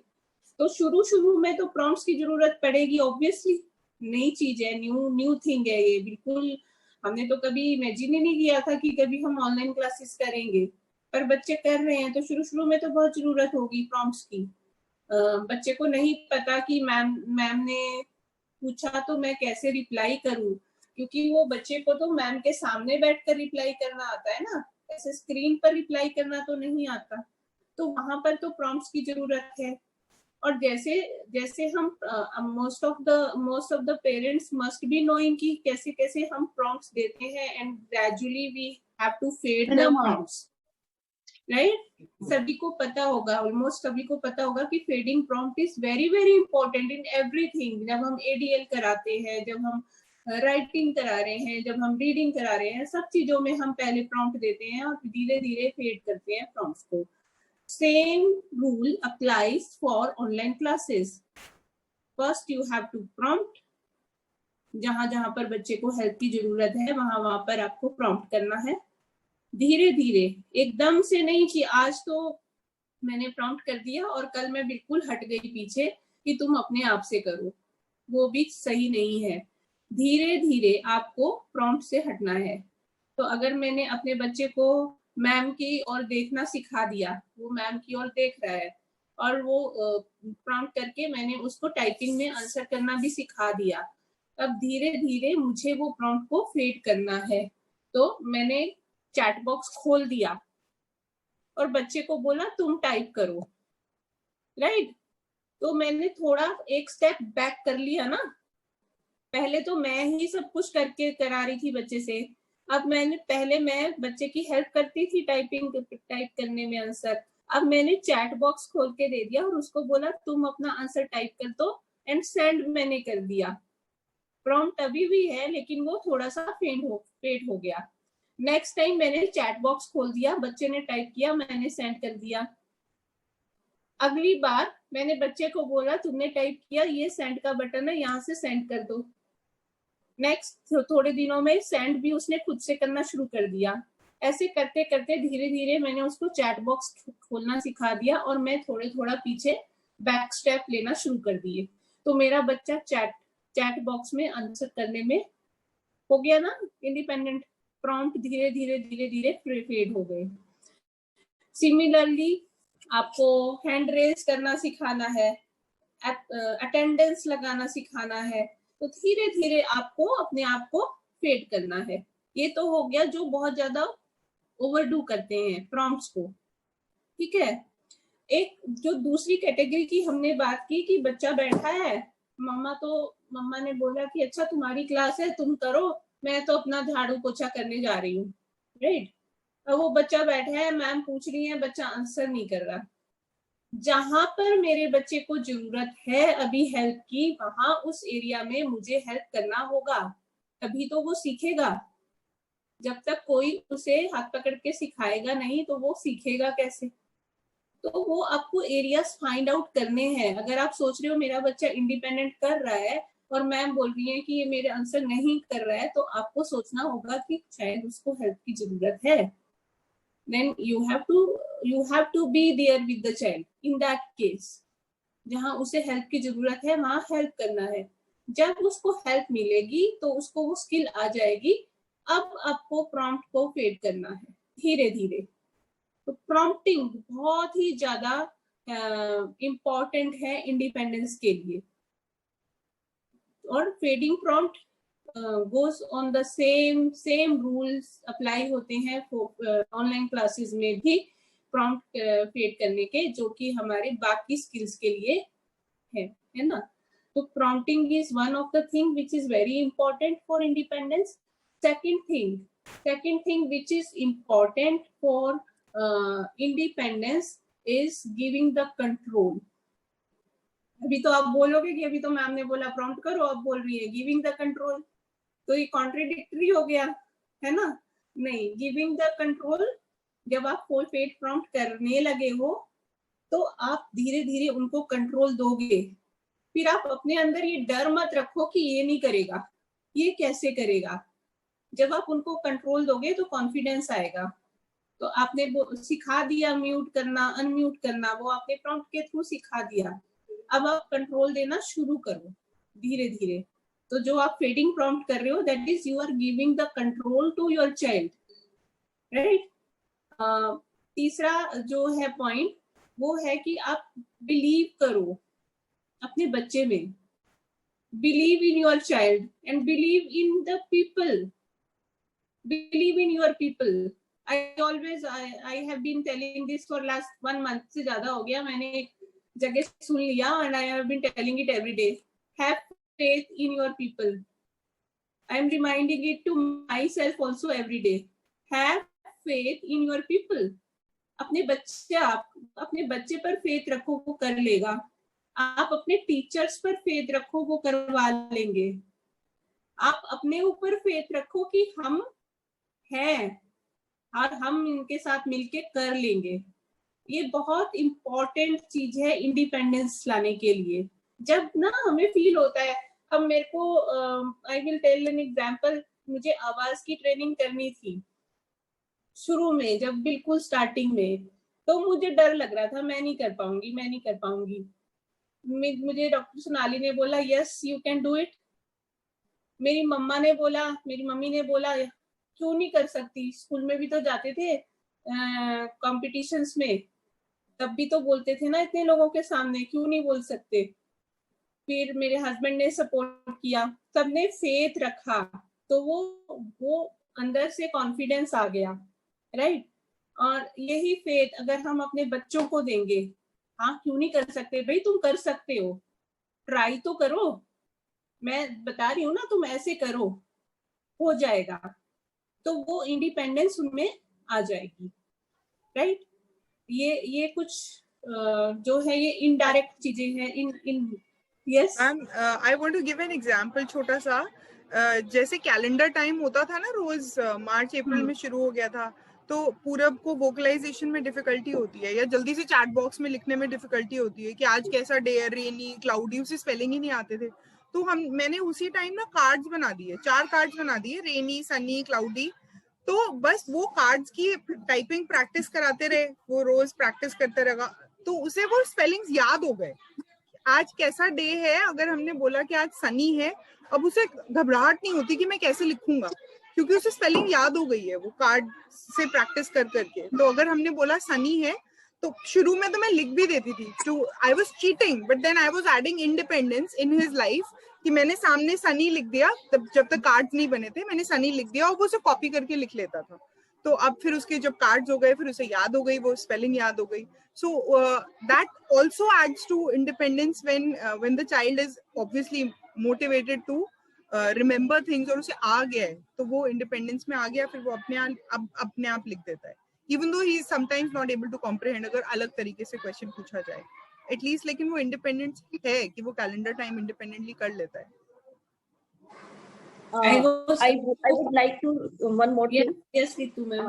जो हम टास्क बच्चों को देते हैं, अगर हम थोड़ा छोटा कर दें, हम उस टास्क को छोटा कर दें और उस टास्क को वो खुद से कर लें, भले ही एक बड़ी एक्टिविटी है लेकिन उसका छोटा सा टास्क हमने उनको इंडिपेंडेंट करने के लिए दे दिया, जिससे वो ऑलरेडी कर सकते हैं, लेकिन फिर भी हम उनके साथ वर्बल प्रॉम्प्ट देते रहते हैं या हम उनके साथ सुपरविजन के लिए बैठे रहते हैं, तो उसके लिए हम वहां से उनकी तैयारी कर सकते हैं कि एक ही टास्क का कुछ पार्ट वो अकेले करें, इंडिपेंडेंटली करें। तो टास्क को मतलब ब्रेक करके देना। Okay. Another point which I was coming to, and Dr. Sonali also said, support the learning with the aids. Like you can give visual aids, है ना? अगर आपके बच्चे को जैसे पूरब को स्पेलिंग में दिक्कत आ रही थी, तो उसे एक कार्ड बना के दिया गया जो उसका एड लर्निंग के लिए उसके एक एडिशन हो गया, है ना? Something which is extra, which is not in the online class, but you are providing that aid. तो if your child is a visual learner, तो आप उसको visual aids दीजिए। अगर आपका बच्चा ऑडिटरी लर्नर है तो उसको आप ऑडिटरी एड दीजिए, उससे उसकी लर्निंग भी फास्ट होगी और इंडिपेंडेंस मिलने में उसको बहुत इजी होगा। अनदर थिंग इज, हम ना बहुत बार क्या करते हैं कि जो हमारे बच्चे, कई बच्चे हैं जो लिमिटेड स्पीच रखते हैं और यही एड वाले में ही आएगा पॉइंट, और फिर हम उनको ना बार बार मैम ने बोला कि बताओ, बोलो, हम ना एज अ पेरेंट हम उस बच्चे के पीछे पड़ जाएंगे, बताओ ना, बोलो ना, क्यों नहीं बोल रहे हो, बोलो ना। शायद उसने वो वर्ड एक बार बोला होगा कभी, या दिन में एक बार उसने वो बोला होगा, तो हम चाहते हैं कि वो बोले, बार बार उस वर्ड को बोले, बट वी आर डूइंग, इससे हम बच्चे का फ्रस्ट्रेशन लेवल बढ़ा रहे हैं, उसको एक एंजाइटी दे रहे हैं, performance anxiety in front of many people. We are nagging him, बोलो, है ना? वो थोड़ा सा हम डिमोटिवेट कर देते हैं वहां पर बच्चे को, और उसकी जो कॉन्फिडेंस है वो नीचे चला जाएगा। उस केस में आप उसमें उसे उसकी अगर उसको बताना है कोई चीज, उसे एड कीजिए। You can use N AAC। हमारे बहुत सारे बच्चे आवाज यूज करते हैं, आप आवाज की स्क्रीन दिखा दीजिए मैम को, राइट? या फिर आप आवाज से मैम को बोलिए कि आवाज पे बता रहा है, ओके? अगर वो बच्चा विजुअल, जैसे छोटी सी हमारी सर्विका है, वो कार्ड्स के थ्रू बता देती है, that is a visual add. वो थैंक यू, अगर उसकी अगर मम्मा पीछे ही पड़ जाएंगी, सर्विका थैंक यू बोलो, सर्विका थैंक यू बोलो, बोल क्यों नहीं रही हो, थैंक यू बोलो, वो उसके लिए कितना इजी है, and she is learning that skill, she is getting independent. वो इंडिपेंडेंटली अब हर क्लास में थैंक यू का कार्ड दिखा रही है, independently she is picking up the card and showing it to every teacher, thank you. तो वहां पर हम बच्चे को, अगर मेरा बच्चा नहीं कर पा रहा है तो थोड़ा सा उसे रिलैक्स कर दीजिए। ऐसे ही कोई मान लीजिए मैथ का सम है, मेरे बच्चे को नहीं आ रहा और मैं उसके पीछे पड़ जाऊं, नहीं करके दिखाओ, कल तो तुमने किया था, नहीं करके दिखाओ, वहां से ना वो कॉन्फिडेंस चला जाएगा, इंडिपेंडेंस के लिए वो एक हिंड्रेंस हो जाएगी। It's okay, we will do next time. जितना स्टेप कर पा रहे हो उतना ठीक है, जितना आप कर पा रहे हो आप अपने आप से, जितना उसने इंडिपेंडेंटली कर लिया, it's okay. Will not push the child, बहुत ज्यादा पुश नहीं करेंगे। One more point here, अगर कोई बच्चा थैंक यू का कार्ड दिखा रहा है और कह रहा है थैंक यू उस कार्ड के थ्रू, इसका ये मतलब नहीं है कि उसके पेरेंट्स ने गिव अप कर दिया कि अब ये बच्चा नहीं बोलेगा और मुझे इसको कार्ड ही सिखाने हैं। इसका ये भी मतलब नहीं है कि वो बच्चा बोल नहीं पा रहा है। वो बच्चा बोल पा रहा है लेकिन शायद वो बहुत धीरे बोल रहा है या उसको टाइम लगता है आंसर देने में या बोलने में। और मदर लगातार जब भी उसको कार्ड दिखाना सिखा रही है वो सिचुएशन सिखा रही है कि ऐसी सिचुएशन में थैंक यू बोला जाता है, और वो साथ में उसको वोकलाइजेशन भी करा रही है, but gradually and slowly by modelling. She is modelling by saying thank you. हर बार वो सिचुएशन में वो सीख रही है कि इस सिचुएशन में थैंक यू बोला जाता है और थैंक यू ऐसे बोलते हैं। वो मम्मा बोल देती है, कार्ड वो दिखा देती है। So learning is happening at all times. Learning is not stopping, and nobody has given up on anything. Now उन्होंने give up किया है कि वो स्पीच नहीं आएगी, ना सर्विका ने give up किया है कि मैं बोल नहीं पाऊंगी, तो चलो कार्ड यूज कर लेते हैं। But learning is happening in multi-sensory many ways.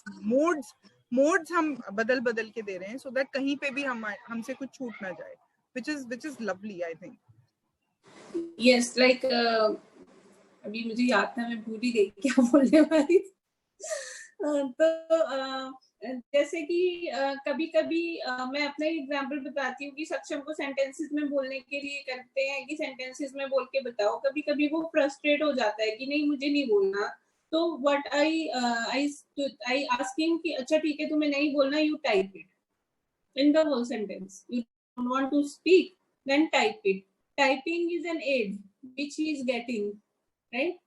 तो अगर वो नैगिंग करते रहेंगे कि नहीं तुम बोलो और बोलो, तो 3-4 बार वो ई करके क्लास से भाग जाता है। नेक्स्ट टाइम वो ट्राई ही नहीं करेगा, अब योगा क्लास में ही अगर इंडिपेंडेंस चाहिए, जैसे अंकिता मैम जब योगा क्लास कराती है, कुछ आसन जो है वो बच्चे के लिए शुरू में मुश्किल हो सकते हैं। मेरे बच्चे ने थोड़ा सा पैर उठाया, थोड़ी सी कोशिश की, हम वहीं पर उसको अप्रिशिएट कर दें, वहीं पर उसको हम प्रेज करें, तो उसको फिर वो आएगा कि नहीं मुझे करना है। नेक्स्ट टाइम वो और कोशिश करेगा और धीरे धीरे इंडिपेंडेंस आ जाएगी। हम थोड़ा सा प्रॉम्प्ट भी करेंगे अब इस टाइम पर, क्योंकि मेरा बच्चा जो है वो कोशिश तो कर रहा है और उसने थोड़ा सा पैर उठाया, मैं थोड़ा सा प्रॉम्प्ट करके उसको थोड़ा और आगे बढ़ा दूंगी, उसको प्रेज करूंगी। धीरे धीरे मेरे एफर्ट कम होते जाएंगे, क्योंकि मेरा बच्चा अब जो है वो प्रेज, रीइंफोर्समेंट से कॉन्फिडेंट फील कर रहा है। उसको लगा कि मैंने किया, अब मैं नेक्स्ट आगे और कोशिश कर सकता हूँ। धीरे धीरे मेरे एफर्ट्स कम होते जाएंगे और बच्चे के एफर्ट बढ़ते जाएंगे और ग्रेजुअली इंडिपेंडेंस आ जाएगी। इंडिपेंडेंस 1 या 2 दिन में नहीं आती है, independence takes time, so you have to be very patient with the independence. Independence किसी बच्चे में 1 हफ्ते में आ सकती है, किसी बच्चे को 1 मंथ लग सकता है, किसी बच्चे को 4 मंथ लग सकते हैं, किसी बच्चे को 1 साल भी लग सकता है। It will vary from child to child. So it is very important that you go with your child. It is very important for independence कि हम अपने बच्चे के हिसाब से उसको धीरे धीरे सिखाएं। आ जाएगी इंडिपेंडेंस, सब बच्चे सीख जाएंगे, सब करने लग जाएंगे। नेक्स्ट इसमें एक चीज और ऐड करना चाहती हूँ। ये जनरल इनफैक्ट आइडिया है कि बच्चे हमारे अभी छोटे हैं और बड़े होंगे, काफी वोकेशनल के बच्चे हैं, तो इंडिपेंडेंस आप ये चाहते होगे कि बच्चा कोई भी काम खुद से करे विदाउट योर प्रेजेंस। आपने छोटी सी चीज दी, एडीएल के काम है या फिर कुकिंग का काम है या फिर एकेडमिक का कोई भी चीज है, पढ़ाई से रिलेटेड है, तो वो इंडिपेंडेंट विदाउट योर प्रेजेंस कर सके। तो अगर वो इंडिपेंडेंट काम करने वक्त कहीं फंसता है तो तब वो क्या करेगा, ये उसको आपको बताना होगा कि जब आप फंसोगे कहीं पे या कहीं पे स्टक होगे तो आप क्या कर सकते हो। आप एक अलार्म रख सकते हो और जिसको बजा सकता है बच्चा कि मम्मा मैं फंस गया हूँ, मैं आगे नहीं बढ़ पा रहा हूँ, ठीक है, आप यू आर नॉट अराउंड, आपने अलार्म सुना और फिर वापस आए कि अच्छा आप यहाँ फंसे हो, चलो, फिर आपने हेल्प कर दिया।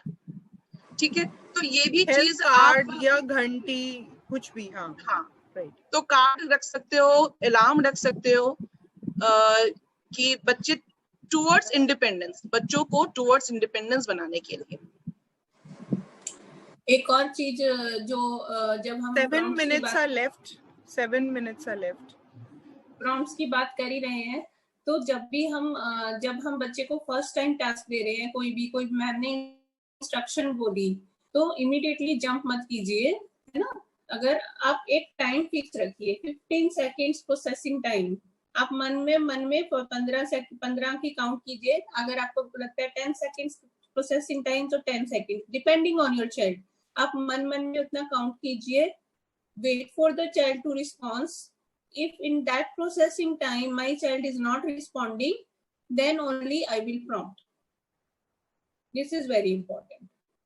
Processing time. तो इंडिपेंडेंस के लिए प्रोसेसिंग टाइम का भी बहुत इंपॉर्टेंस है, प्रॉम्प्ट्स का बहुत इंपॉर्टेंट है, कॉन्फिडेंस बहुत इंपॉर्टेंट है। एक और चीज बहुत इंपॉर्टेंट है, हो सकता है कि इंडिपेंडेंस इसलिए नहीं आ रही है क्योंकि कोई स्किल है, कोई प्री रिक्विजिट है उस वाली एक्टिविटी की, जो जहां पर एक गैप है, जहां पर मेरे बच्चे का एक गैप है। मान लीजिए कि हमने लेमनेड बनाने को बोला, अब लेमनेड स्क्वीज करना है, कि मेरे बच्चे की ग्रिप, मेरे बच्चे का वो स्ट्रेंथ नहीं है, उसकी स्ट्रेंथ नहीं आ पा रही है कि वो लेमन को स्क्वीज कर पाए, तो वो गैप मुझे दिखाई दे रहा है, राइट। तो आप उस एक्टिविटी के बाद उन गैप्स को लिख लीजिए जहां पर आपके बच्चे को प्रॉब्लम आई इंडिपेंडेंट होने में। देन गैप एनालिसिस कीजिए, कहां पर किस एक्टिविटी में कौन सा एरिया में प्रॉब्लम आई। किसी बच्चे को हो सकता है कि रोज मैम कलरिंग की एक्टिविटी कराती हो और colouring with in boundary can be a gap, it can be an issue with the child. So I did a gap analysis and it came out that coloring within the boundaries is the gap which needs to be fixed on before my child gets independent in coloring activity.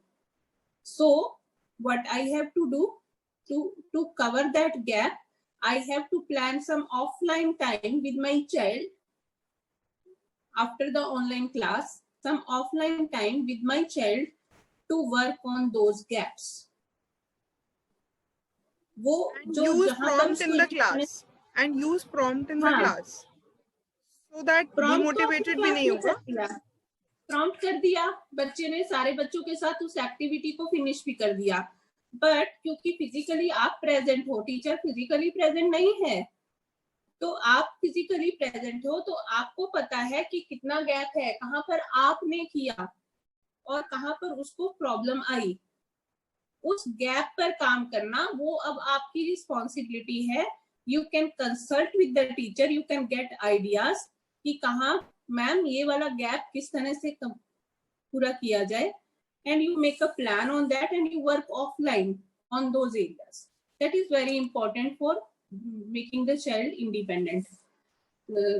तो ये बहुत important points हैं। ABC, अगर मेरे बच्चे को कोई meltdown ही हो गया, राइट, कुछ एक्टिविटी करते हुए, and main reason was because he was not able to do it independently. बहुत सारे बच्चों के साथ ये होगा कि जब वो इंडिपेंडेंट नहीं कर पाएंगे किसी चीज को तो मेल्टडाउन हो सकता है, राइट। अब वहां पर फोर्स मत कीजिए बच्चे को करने के लिए, will do step by step.